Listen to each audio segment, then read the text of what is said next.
Как вы относитесь к возможности увеличения срока президентских полномочий и к возможности избираться на этот пост 3 и более раз? Я отношусь к этому отрицательно. У меня не было соблазна остаться на третий срок. Никогда. Легко можно было поменять Конституцию, и, я сейчас про себя говорю, и избраться на третий срок.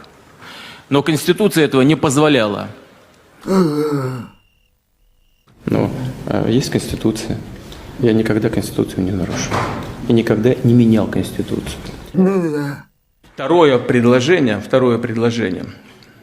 по сути, означает снять ограничения для любого человека, для любого гражданина, включая действующего президента, и разрешить в будущем участвовать в выборах.